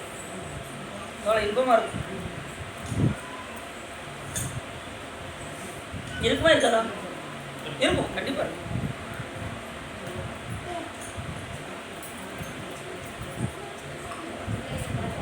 அதுபோல் இந்த சிவபெருமானுக்கு எப்படி இருக்குமா, நம்ம திருமுறைகள் பாட ஆரம்பித்ததுமே அந்த படிக்க ஆரம்பிச்சிட்டிங்க, தேவாரம் படிக்க பாட ஆரம்பிச்சிட்டியாமா, பாடியா அப்படின்னு பாரு. எப்படி அந்த பெற்றோர் வந்து ஆனா அவனை புத்தக்கா சின்ன பிள்ளை சொல்லும்போது பாடி ஆனா சொல்லியா ஆனா அதுக்கப்புறம் அவன்னா அப்புறம் ஈனா அப்படின்னு அந்த பெற்றோர் எப்படி மகிழ்ந்து அதை சொல்லுவாரோ அதே போல தோடுடைய செவியன் சொல்லுமா அப்படி பாருங்க. சிவபெருமான் வந்து நம்ம பாட சிவபெருமான் நம்ம சொல்லும்படி நீங்கள் கவலையே பட வேண்டாம், பண்ணோட நான் பாட தெரியுதுன்னு சொல்ல வேண்டாம். ஏதாவது இசைஞ்சு பாடினா போதும். திருமுறைகளை இசைந்து பாட வேண்டும். அதுக்காக வாஸ்து விடாங்க, இசைந்து பாட வேண்டும். ஓரளவாவது கோலை விடராக கவிகோளும் இலவாக இசைகூடும் வகையால் ஏழை அடியார் அவர்கள் யாவை சொன்ன சொல் மகிழும் ஈசன் இடமாம் என்று ஞானசம்பந்த பெருமான் கூறியது போல் நாம் இசைந்து ஏதாவது பாடணும்னா சிவபெருமான் மகிழ்ந்து மகிழும் இடமாம், ஈசன் மகிழும் இடமாம் எது திருமுறைகள் பாடினால் சிவபெருமான் மகிழ்ந்து. சரி, அப்படி அங்கே போய் என்ன செய்யணும், வழிபாடு செய்ய வேண்டும். வழிபாடு செய்யணும்னு சொன்னால் 108 பிரதட்சணம் வந்து செஞ்சார். முதல் பிரதட்சணம் தான் போகிறாரு. அதுக்கப்புறம் தான் திரு அழகு மெழுகின்றது தான் ரெண்டாவது. திருக்கோயிலுக்கு நம்ம முதல் போகணும்னு என்ன செய்யணும், பிரதட்சணம் ரொம்ப முக்கியம். சுவாமியை வளம் பெறுவது. போன அந்த கதையில் என்ன பார்த்தோம், 64 திருவிழாவில் அங்க பிரதட்சணையே பண்ணான்னு பார்த்தோம். அந்த மாபாதகம் செஞ்ச அவனுக்கு என்ன செஞ்சான், திருக்கோயிலை சாமியை அங்க பிரதட்சணை பண்ணாங்க. இங்கே வந்து காலால் தான் வளம் வந்து வழிபாடு பண்ணலாம். நம்ம காலால் வளம் வந்தாலே போதும். அங்க பிரதட்சணை எதுக்கு பண்ணுறாங்கன்னா அப்படின்னா மாபாதகம் செஞ்சுருப்பாங்க பார்த்தீங்களா, அடுத்தவன் மனைவியை பார்க்குறது, இதெல்லாம் மாபாதகம். இதுக்கெல்லாம் அங்க பிரதட்சணை செஞ்சால் தான் தீர்மே தவிர வேறு எதுவுமே தீராது. புரியுது அவங்களுக்கு? இப்படி நிறைய பாதகங்கள்லாம் இருக்குது. அதனால் சிவபெருமான் எல்லாத்துக்கும் மன்னிப்பார். ஆனால் எதுக்குமே ஒரு அளவு உண்டு. அதுக்கு மேலே நீங்கள் எது செய்யக்கூடாது, பாதகம் செய்யாமல் பார்த்துக்கணும். ரெண்டாவது, இந்த பிரதட்சணம் நம்ம எதுக்காக செய்கிறோம் அப்படின்னா, இறைவனை இந்த உடம்பு எடுத்ததின் பயன் என்ன அப்படின்னா, அவனை வலம் வருவது தான் பயன். ஆக்க யார் பயனன்? அரண் கோயில் வளம் வந்து பூக்கையால் அட்டி போற்றாத இப்பாக்கை இருந்து என்ன பயன் சொல்லுங்க பாப்போம். பூவால் இந்த கையால் எடுத்து பூவை கொண்டு அவனுக்கு மலர் சாத்தவில்லை என்று சொன்னால் இந்த பிறவி ஈராக ஆகிவிடும். ஆக்கை இந்த உடம்பால் அவனை வளம் வரவில்லை என்றால் இந்த உடம்பு பயன் இல்லாமல் போய்விடும். இப்படி நிறைய அந்த 108 பிரதட்சணம் வந்து திரு அழகு மெழுகிட்டு திரு பள்ளித்தாவன் என்னது மலர். இந்த காட்டுக்கிட்ட ஐயா மலர் கொடுப்பது தான் ரொம்ப பள்ளித்தாவன் பேர். காலையில் கொண்டு போய் சாமிக்கு கொடுக்கக்கூடிய மலருக்கு நாம் வழக்கம் போல பூன்னு தான் சொல்லுவோம். இல்லைன்னா என்ன பண்ணுவோம், பூ பிடிக்கிட்டீங்களாங்க அப்படிம்பாங்க. கொடுக்குதல்னு சொல்லக்கூடாது, பூ பறித்தல். அப்புறம் வேற என்ன சொல்லக்கூடாது, வேற என்ன சொல்லணும், பூ கொய்தல். பூ கொய்தல், பூ பறித்தல். அந்த மாதிரி பறித்து மலர்கூடு வந்துமை ஏற்றுதும் பணிந்து நாமடியும் சிறப்பிலி தீவினை தீண்டப்புறா நீல வேண்டும். சரி, அப்படி இந்த பள்ளித்தாவும் முதலியவற்றை திரு விளக்கிடுதலாகிய அடுத்த சிலர் விளக்கு போடுறாரு. பள்ளி பூ மாலை கொடுத்து என்ன பண்ணுறாரு, அந்த திரு விளக்கு விடுது. ஏன் அப்படின்னா விளக்கிட்டார் மெய்நெறி ஞானமாகும். வைத்தியநாத சாமிக்கு போய் நீங்கள் விளக்கு போட்டிங்கன்னா என்ன ஆகும், உங்களுக்கு ஞானம் வரும். ஞானம் என்றால் என்ன, எல்லா பொருட்களிலும் சிவம் கலந்திருக்கின்றது என்கின்ற உணர்வு வருவது தான் ஞானம். இது அவங்களுக்கு அப்படி பார்க்க முடியுமா நம்மளால்? இங்கே இருக்கார் சாமி, நான் இங்கே போய் சாமி கொடுக்குறது அப்படின்னு பார்க்க முடியுமா? எல்லா பொருளும் கலந்திருக்காரு, எல்லா உயிர்களிலும் கலந்திருக்கின்றார் என்கின்ற உணர்வு. பார்க்கும் இடமெல்லாம் எங்கும் நீக்க வர நிற்கின்ற பரிபூரானந்த பெருமானை நாம் எல்லா பொருள்களிலும் கண்டு பார்ப்பது தான் ஞானம். அந்த ஞானம் எப்போ வரும் அப்படின்னா சரீகிரி யோகம் பெற்றால் தான் இந்த ஞானம் நமக்கு வரும். அப்படி இந்த விளக்கு போட போட அந்த ஞானத்தை நமக்கு சிவபெருமான் நமக்கு வழங்குவார். விளக்கிட்டார் மெய்நெறி ஞானமாகும், துளக்கில் நான் மலர் தொடுத்தால் தூயல் மேல் ஏறலாகும், அளப்பில் கீதம் சொன்னாருக்கு அடிகள் தான் அருளுமாறு. சிவபெருமான் எண்ணற்ற அருளை அருள்வாரான். சிவபெருமானை போற்றி பாடினான். அப்படி அந்த விளக்கிடுதலாம் அந்த பணிவிடைகளாம் செய்து வைத்தியநாதரை பஞ்சகவியத்தால் அபிஷேகம் செய்து, பஞ்சகவியத்தால் வைத்தியநாத சாமி அபிஷேகம் பண்ணாராம். யாரு? அந்த பசுமுகத்தோடு இருக்கின்றார். பஞ்சகவியம் என்னன்னு சொன்னோம், நேற்று பார்த்தோம்ல. பஞ்சகவியம் என்ன, பால், தயிர், நெய், கோசலம், அப்புறம் கோசலம்னா கோமியம், வேற என்ன சார், பசுஞ்சானம். அந்த பஞ்சும் சேர்ந்து சிவபெருமானுக்கு அது திருநீராக வந்து சாமிக்கு அபிஷேகத்துக்கு ஆகுதுல. அதனால் அந்த பஞ்சகவியும் சிவபெருமானுக்கு அபிஷேகத்திற்கு தேவைப்படுகின்றது. அதை வந்து சாமி என்ன பண்ணுறாரு, பஞ்சகவியத்தையும் நமக்காக அபிஷேகம் செய்வதற்காக சாமி பசுவிடம் இருந்து பிடிக்கின்றார். அப்படி அந்த பஞ்சகவியை அபிஷேகம் செய்து சோடச உபச்சாரம் 16 உபச்சாரம் செய்து சிவபெருமானை வழிபாடு செய்தால் நமக்கு 16 வகையான பேர்கள் நமக்கு கிடைக்கும். எத்தனை பேர் கிடைக்கும்? அந்த 16 பேர்கள் வந்து சித்தியாளர்களுக்கு ஒழுக்கம், ஆச்சாரம், எல்லா விதமான சிறப்புகளும் அந்த 16 பேர்களில் அடங்கிடும். அதில் உயர்ந்தோரை பணிந்து நடத்தல், மூத்தோரை மதித்தல், இப்படின்னு ஒரு 16 உபச்சாரம் சிவபெருமான் சொன்ன அறங்கள் இருக்குது. அந்த 16 அறங்களும் நமக்கு கிடைக்கும். அப்போ அந்த 16 அறங்களும் நமக்கு கிடைக்க வேண்டும் என்று சொன்னால் அந்த சிவபெருமானுக்கு என்ன பண்ணணும், சோடச உபச்சாரம். அது சிவபூஜையில் வரும். இங்கே மற்ற திருக்கோயில் நம்ம கோயிலில் வரும். இந்த விசிறிச்சு சாமி வீசுவாங்க, கொடை பிடிப்பாங்க, பார்த்துக்கிங்களா? அப்புறம் என்ன பண்ணுவாங்க, ஒவ்வொரு தீபமாக எடுத்து ஒற்றை தீபம், இரட்டை தீபம், 3 தீபம், 4 தீபம், அப்புறம் பஞ்ச தீபம், அப்புறம் நச்சக்கால், இப்படி ஒவ்வொரு தீபமாக காமிப்பாங்க பார்த்தீங்களா? இது பூராமே சோடச உபச்சாரம் என்று பேர். இந்த உபச்சாரத்தை கொண்டு சிவபெருமானை வழிபாடு செய்தார். பூசையும் செய்வித்து ஒரு மண்டலம் விரதங்காப்பா என்று சொல்லினார். அங்கே இருக்கிறவங்க என்ன சொன்னாங்க, ஒரு மண்டலம் நீங்கள் இருந்து விரதறியா அப்படின்னா தான் உனக்கு பசுமுகம் மாறும் அப்படின்னு சொல்லி இருக்கிறவங்க சொன்னாங்க. அங்கே ஒரு மண்டலம் எத்தனை, 48 41? அது சொல்லுங்கள் முதல்ல பார்ப்போம். 48 நீங்கள் 1, நீங்கள் 48, நீங்கள் 1, 41 சொல்லி ஞானசம்பந்த பெருமான் சொல்கிறாரு. ஒரு மண்டலங்கிறது அது 48 41 அப்படின்னு நிறைய பேர் 48 தான் சொல்லியிருக்காங்க. ஆனால் ஞானசம்பந்த பெருமான் என்ன சொல்கிறாருன்னா, அந்த 2வது பாட்டில் வேறு தோழி பக்கத்தில் சொல்கிறாருல்ல, 1 1 7 18 6 உடனாய நாட்கள் அவை தான். அதில் கூட்டி பாருங்கள், கரெக்டாக 41 தான் வரும். 1 1 7 18 6 உடனாய நாட்கள் சேர்த்து 41 நாள். அந்த உடனாய நாட்கள்னா சேர்த்து 48 தான் இருக்கும். அப்படிதான் சார் யோசிக்க வேண்டியிருக்கு. உடனாய நாட்கள்னு வேற போடுறாரு. சரி எல்லாம் பார்ப்போம், நம்ம விளக்கத்தில் எடுத்து நம்ம பார்த்துட்டு சொல்கிறாங்க. சரி, அப்படி ஒரு மண்டலம் இருந்து என்ன செஞ்சாரு, விரதம் காத்தாராம். அப்போ இங்கே விரதம் இருக்கான்னு சொல்கிறாங்கன்னா, அப்போ நம்ம ஏற்கனவே நம்ம பார்த்தோம், வெந்த நீர் அருங்கலம் விரதிகளுக்கெல்லாம் அந்தனருக்கு அருங்கலம் அருமறை ஆரம்பம். எல்லா இடத்துலையுமே விரதத்தை பற்றி சொல்லியிருக்கு. நிறைய பேர் விரதம்லாம் அப்படிலாம் இருக்கக்கூடாதுங்க அப்படி இப்படிம்பாங்க. ஆனால் விரதம் இருந்தால் ரொம்ப சிறப்பு. ஒரு வேளை தான் சாப்பிடணும். விரதம்னு இருந்தால் நம்ம என்ன செய்யணும், ஒரு வேளை தான் சாப்பிடாம இருப்போம். ஆனால் ஒரு வேளை தான் சாப்பிடணும். அதுலேயும் பார்த்தீங்கன்னா உச்சி பொழுது உண்ணுதல் சாப்பிட்றதா இருந்தால் ஒன்று உச்சி பொழுது உண்ணணும், இல்லைன்னா இரவு பொழுது உண்ணணும், இல்லைன்னா அன்னைக்கு முழுதும் உண்ணாமல் இருக்கணும், இல்லைன்னா அன்னைக்கு உள்ள உறங்காமல் இருக்கணும், அன்னைக்கு முழுதும் 4 யாமும் சிவபூஜை செய்யணும். இந்த 5 அறங்கள் சொல்லப்பட்டிருக்கு. விரதம் இருந்தால் இந்த 5 தான் சிறப்பு. நாம் இந்த 5ஐயும் கடைபிடிக்கிறது கிடையாது. உங்களுக்கு ஏதாவது ஒரு வேளை சொல்லுங்க, நம்ம நிப்பாட்டிடுவோம். இந்த ஒரு வேளை மட்டும் சாப்பிடணுங்கிறது எங்கள் இந்த கான்செப்ட் நாங்கள் ஒத்துக்கிடவே மாட்டோம் அப்படிப்பாங்க.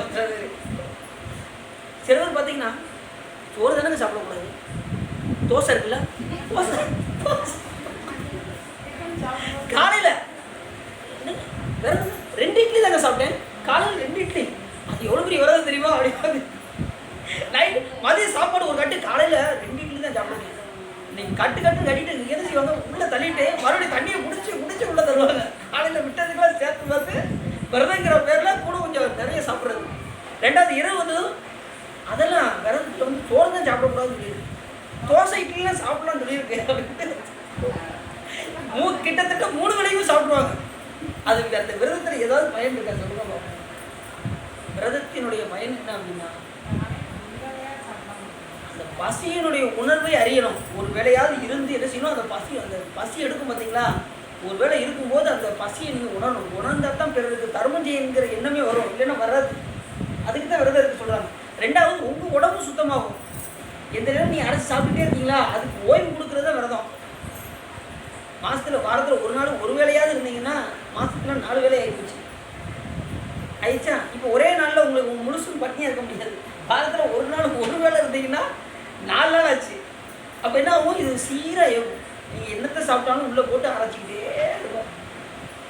போடுறான் எவ்வளவு உடம்பு போடுறான் அப்படின்னு சொல்லி உள்ள வயிறு என்ன சொல்லுவோம், பாவி நீ ரொம்ப சாப்பிட்டீங்கன்னு வச்சுக்கோங்க, வயிறு என்ன சொல்லுவோம், போதும்டா அப்படிங்க வயிறு. இப்போ தண்ணியை பிடிச்சிட்டு மறுபடியும் உள்ளே தள்ளலாம், அது என்ன செய்யும், அதனால தான் நோய் வர்ற காரணம். புரியுது அவங்களுக்கு? நோய் வருவதின் காரணம் என்ன அப்படின்னா, அளவுக்கு மீறிய சாப்பாடு நமக்கு நோயை உண்டாக்கும். அங்கங்கே குத்துது, இங்கே வந்து வலிக்குது அப்படின்னா என்ன அர்த்தம், அவ்வளோ அளவுக்கு உள்ள நம்ம சாப்பிடுவோம். அதனால தான் அங்கங்கே வலி எடுக்கும். உடனே நம்ம என்ன செய்வோம், அதுக்கு ஒரு மருந்து போட்டு சரி பண்ணிடுவோம். என்ன வலி, இடுப்பு வலியா, இந்த இருக்கு மூவை தடவு போ அப்படின்ட்டு ஒரு தடவை தட்டிட்டு அதை நிப்பாட்டுறதுக்கு என்ன வழின்னு பார்க்க மாட்டோம். அந்த நேரத்தில் ஒரு 2 மருந்து தடவிட்டு போய்கிட்டே இருக்கணும்னு நினைப்போம். அப்படி இல்லாமல் அது மூலத்தை நம்ம யோசிக்கணும். புரியுது அவங்களுக்கு? இப்போ உதாரணத்துக்கு ஒரு நோய் வருது அப்படின்னா நீ எதை யோசிக்கணும்னா மூலத்தை பார்க்கணும். ரத்தத்தில் ஒரு பொருள் கம்மியானால் தான் நமக்கு என்ன வரும், நோய் வரும். அப்போ நீங்கள் என்ன செய்யணும், ரத்தத்தை சுத்திப்படுத்தினா தான் எந்த நோயும் வராது. இதை விட்டுட்டு நீங்கள் அந்த நோயை மட்டுமே பார்த்துக்கிட்டு இருந்தீங்கன்னு வச்சுக்கோங்க, உங்களுக்கு அப்போ என்ன செய்யணும் அப்படின்னா, வாயை மூடிக்கொண்டு நீங்கள் சாப்பிட்டீர்கள் என்று சொன்னால் உங்களுக்கு அந்த ரத்தமானது சுத்த ரத்தமாக மாறும். உங்களுக்கு ஒரு நோயும் வராது. நாம் என்ன செய்வோம், வாயை திறந்துக்கிட்டேன் அப்புறம் வாயை பார்த்துக்கிட்டே சாப்பிடுவோம், டிவி பார்த்துக்கிட்டே சாப்பிடுவோம். டிவி பார்த்துக்கிட்டு சாப்பிடக்கூடாது, ஒருத்தட்ட பேசிக்கிட்டு சாப்பிடக்கூடாது. சரி, அப்படி தான் இப்போ போன மாதத்தில் ஒரு இது பேப்பரில் படித்தேன், பேசிக்கிட்டே சாப்பிட்டதுனால ஆள் அவுட் ஆகிட்டாரான். அவருக்கு ஆளு இறந்து போயிட்டாரான் பேசிக்கிட்டே சாப்பிட்டதுனால. ஏன் அப்படின்னா திடீர்னு என்ன ஆகும், சாப்பிட்டு போது உள்ளே போய் என்ன ஆகும், உள்ளே போய் அடைச்சிடும், குழாயை அடைச்சிடும்.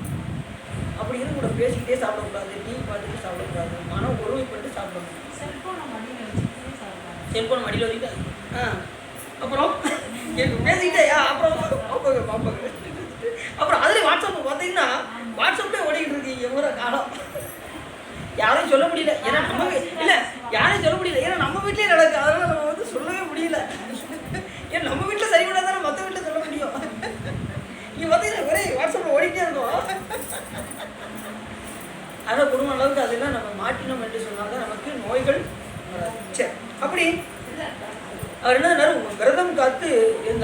காத்து ஒரு மண்டலம் இருந்து சிவபெருமானுக்கு எல்லா விதமான சிவ பூஜையை செய்து சோடச கோச்சாரத்துடன் பூஜை செய்து அழகிட்டு மெழுக்கிட்டு பூமாலை புனைந்தேற்றி புகழ்ந்து பாடி இந்த பணியெல்லாம் செய்து கொண்டு அந்த பசுமுகத்துடைய இருப்பவன் இந்த காரியத்தெல்லாம் எங்கே பண்ணிக்கிட்டு இருக்காரு? நம்ம வைத்தியநாத சாமி திருக்கோயிலில் பண்ணிக்கிட்டு இருக்காரு.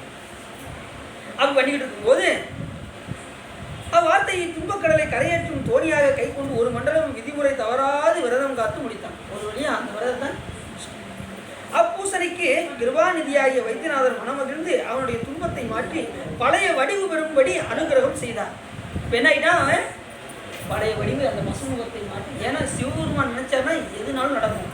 அவர் கொடுத்தாரு சாபம், யாரும் பரத்வாசம் நீங்களும் சாபம் கொடுத்தாரு. ஆனால் அதை நீக்கும்படி யார்கிட்ட வந்துக்கிட்டாரு? வைத்தியநாத சாமிகிட்ட வந்து என்னதுனால வைத்தியநாத பெருமான் என்ன பண்ணாரு? அவருடைய பசுமுகத்தை மாற்றினார். முனிவர்களுக்கு கோவம் வரும், அதுக்கப்புறம் உடனே மாறிடுவாங்க. அதுபோல் இப்போ மறுபடியும் இவருக்கு அந்த செய்கிற அந்த பசுமுகம் கிடைக்கும். அவர் மகிழ்ச்சியாக தான் இருந்தார். யாரு? பரத்வாசம். ஏன் அப்படின்னா அவங்க முனிவர்களுக்கு ஏன் கோவம் வருதுன்னா, அந்த சிவ சிந்தனையில் இருக்கும்போது யாராவது இடையூறு வந்தாங்கன்னா அவங்களுக்கு கோவம். அப்படிதான் நம்ம 64 திருவிழாவில் பார்த்தோம். அந்த காட்டில் தவம் செய்துக்கிட்டு இருந்த அந்த முனிவர்கிட்ட அந்த 12 பேர் என்ன பண்ணாங்க? 12 குழந்தைகளும் போய் அவருடைய தவத்தை கலைத்ததுனால அவர் என்ன பண்ணாரு? சாவு விட்டார். 12 பேர் பன்னிக்குட்டிகளாக பிறக்க வேண்டும் என்று இப்போ சாவு விட்டார். என்ன ஆயிடுச்சு? 12 பன்னிக்குட்டிகளாக பிறந்தது. அதுக்கப்புறம் உடனே அடுத்த நிமிஷமே கணம் மாறி என்ன பண்ணாங்க? எங்களுக்கு எப்போ சாவு விமோச்சனம்னு அந்த 12 பேரும் கேட்டதும் உங்களை சொக்கநாதர் பெருமான் வந்து உங்களை ஆட்கொள்வார் அப்படின்னு. அதே போல் பன்னிக்குட்டிகளாக வந்து எப்பயும் போல் பன்னிக்குட்டிகளாக பிறந்து அதுக்கப்புறம் சிவபெருமான் என்ன பண்ணார்? அவரை 12 பேரையும் மந்திரிகளாக ஆக்கி அதுக்கப்புறம் அந்த மோட்சத்தையும் கொடுக்காது சாமி. அவ்வளோ பெரிய கருணாமூர்த்தியாக சொக்கநாத பெருமான் அந்த திருவிழா நம்ம பார்த்தோம். இப்படி முனிவர்களுக்கு ஜனந்தோறும் ஒரு நிமிஷம் வரும், அடுத்த நிமிஷமே மாறிடுவாங்க. அதே போல் பரத்வாச முனிவருக்கும் அதே மாதிரி தான் வந்துச்சு. அதுக்கப்புறம் மாறிடுச்சு. இப்போ மறுபடியும் என்ன பண்ணால் பழைய வடிவம் பெற்றான். அந்த பசி வடிவம் நீங்கி பழைய உருவத்தை பெற்றான். சில பேருக்கு கொடுப்பாரு, சில பேருக்கு கொடுக்கவே மாட்டார். அந்த முகத்தை அப்படியே வச்சிருக்கும்படியும் செய்வார். ஏன் அப்படின்னா அந்த உயிர்கள் கேட்டுக்கொண்டால் அதை வைத்துக்கொண்டே இருப்பார். முசுகுந்த சக்கரவர்த்தி என்ன பண்ணார்? எனக்கு குரங்கு முகத்தோடு எனக்கு இருக்க வேண்டும் சொல்லி கேட்டுக்கொண்டதுனால அவர் என்ன பண்ணார்? கடைசி வரைக்கும் அந்த குரங்கு முகத்தோடே இருந்தார் முசுகுந்த சக்கரவர்த்தி. ஏன்னா அந்த உயிர் கேட்டுக்கொண்டதுனால சாமி நினைச்சால மாற்றிடுவார். அவர் கேட்கல, அதனால சிவபெருமான் மாற்றலை. புரியுது அவங்களுக்கு? வேண்டுவாருக்கு வேண்டுவனவே ஈவான்னு கண்டார். நீங்கள் என்ன வேண்டுறீங்களோ சிவபெருமான் அதை தான் கொடுக்கும். அதனால தான் முசுகுந்த சக்கரவர்த்திக்கு அந்த முகத்தை மாற்றணும். அவர் கைலாயத்திலிருந்து வரும்போது என்ன கேட்டார்? சாமி எனக்கு எப்பயும் போல இந்த முகமே எனக்கு கொடுத்துருங்க, எனக்கு வேறு முகத்தை கொடுத்துறாங்கன்னு சொல்லி கேட்டார். ஏன்னா நான் பார்க்கும்போதெல்லாம் நான் இந்த வடிவத்தோடு நான் இருந்தேங்கிற உணர்வு எனக்கு வர வேண்டும் என்பதற்காக இந்த முகத்தை மாற்றிடாதீங்கன்னு கைலாயத்தில் வச்சே கேட்டார் முசுகுந்த சக்கரவர்த்தி. அதனால தான் சாமி அந்த முகத்தோடே இருக்கு. சரி, இப்போ இவர் வந்து அந்த வடிவம் மாற வேண்டும் என்று வைத்தியநாத சாமியை வழிபாடு செய்ததுனால் என்ன ஆயிடுச்சு? அந்த பசுமுகம் நீங்கியது. அதான் இந்த புராணத்துக்கு என்ன பேர்? ஆமுகம் தீர்த்த அத்தியாயம். அந்த முகத்தை தீர்த்து வைத்த பெருமான் யாரு? வைத்தியநாத சாமி. அருளினால் உரைத்த நூலில் வழிவடிவ அடிமம் அதர்மம் செய்து இருளாம் நிறைய துன்பத்தீட்டு இரும்பாவும் தீர்ப்பன் பொருளாம் போகத்தை வைத்து புண்ணியமும் தீர்ப்பன் மருளாம் மலங்கள் தீர்க்கும் மருந்தும் இவை வைத்தியநாதன். மலத்தையே தீர்க்கக்கூடிய பெருமான் இந்த பசுமுகத்தை தீர்க்கிறதுக்கு பெரிய ஒரு காரியம்லாம் இல்லை. சாமி அழகாக அந்த பசுமுகத்தை மாற்றினார். முகமாறி சிவத்ரோகியாகிய பிராமணன் முகமாறி அகன்ற சூரியனைப் போல பிரகாசித்து வைத்தியநாதரை வணங்கி பேரானந்த முற்று சுவாமி உங்களுடைய திருவடியை மறவாத வரம் தர வேண்டும் என்று விடைபெற்றுக் கொண்டு பரத்வாச முனிவரிடம் சென்று அவரை வணங்கி எதிரே நின்றார். உடனே சாமியுடைய கருணை எதி இருந்து அதுக்கப்புறம் எங்கே வந்து நின்னா? இந்த பரத்வாச முனிவருக்கு எதிரே. இனி சிவ திரவியம் கவரும் நினைப்பை மறந்து விடுக அப்படின்னு அவர் சொல்றாரு. இனிமேலாவது சிவ திரவியத்தெல்லாம் எடுத்து பசிக்குன்னு சொல்லி பால் எடுத்து குடிச்சிடாதையா அப்படின்னாரு முனிவர். வந்து ஏற்கனவே போல இதில் இருந்துச்சோ எடுத்து வயிறு பசிக்குன்னு என்னன்ட்டாரு? அபிஷேகத்துக்கு வைத்திருந்த பாலை குடித்த காரணத்தினால் இந்த மேலே இப்படி பண்ணாத, திரவியத்தெல்லாம் எடுத்து பண்ணாதங்க. இது வந்து குருவினுடைய கடமை. ஏன்னா மாணவர்கள் தப்பு செய்யக்கூடாதுங்கிறதுக்கு குரு என்ன செய்யணும்? அதை வழிகாட்ட வேண்டும். இல்லைன்னா மாணவர்கள் ஒரு நிமிஷம் தப்பு செஞ்சுருவாங்க. இது அவங்களுக்கு இல்லைன்னா குருவுக்கு வந்து என்ன ஆகிருமா? இழுக்காயிருமா. அதனால் குரு வந்து தக்க நேரத்தில் இந்த உபதேசம்னா மாணவர்களுக்கு சொல்ல வேண்டும். உடனே இனிமேல் நீ அந்த என்ன செய்யாத அந்த திரவியங்களை எடுக்கணுங்கிற நினைப்பே நீ மறந்து விடுக என்று நற்போதனை செய்துவிட்டு வைத்தியநாதரையும் சிவகாமி அம்மையாரையும் வணங்கி மற்ற தலங்களை தரிசிக்க சென்றார் என்று இந்த புராணம் எப்படி பிடிக்கிற பார்த்தீங்களா? அழகாக அந்த பசுமுகத்தை மாற்ற ஒரு கருணை யாருக்கு உண்டு? அதாவது சிவகாமி அம்பாள் உடனாகிய வைத்தியநாத சாமிக்கே உண்டு என்று இந்த புராணம் முடிகிறது. எல்லாரும் உள்ளம் நிறைந்து உகை சிறந்து இந்த புராணத்தை நீங்கள் கேட்டதினால் உங்களுடைய வல்வினை கரைந்து திருவருள் உரையும் என்று சொல்லி திருக்குறள் பாடி அடியேன் உரை நிறைவு சிற்றம்பலம். உலக பசுபாச துந்தம் அதுவான உறவு கீழை தாய தந்தை மனைபால மலசலசு வாச சஞ்ச நமதாலன் மதிநிலை கெடாமல் உந்தன் அருள்தாராய் தலமருகு பூலை துண்மை அணிசேய சரவணபவா முகுந்தன் மருகோனே வளகளை சிவாகமங்கள் பயில்வோனே பழனிமலை வாழ வந்த பெருமாளே வளகளை சிவாகமங்கள் பயில்வோனே பழனிமலை வாழ வந்த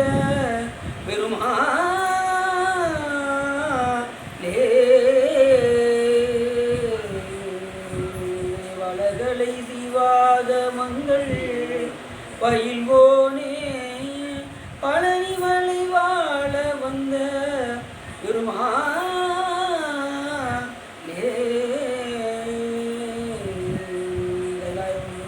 ஓதவி காட்டும் பெண்ணை மயில்வாய் மெய்கண்டான் நந்ததிக்கோர் விஞ்ஞான பானுபாகி குயிலாரும் பழி திருவாவுடுதறிவாள் நமச்சிவாயம் சைலாதி வரமுடிவன் திருவரம் ஏழூழி கிடைக்கும்போது வான்முகில் வளாதவிக மணிவளம் துறக்க வண்ணன் போன்முறை அரசு செய்க குறைவில்லாது நிகழ்வாழ்க நான்மறை அரங்கள் ஓங்க நற்றமும் வெல்வழ்க மேன்மைகள் சைவநீதி விளங்குக உலகமெல்லாம் அரக நம பார்வதி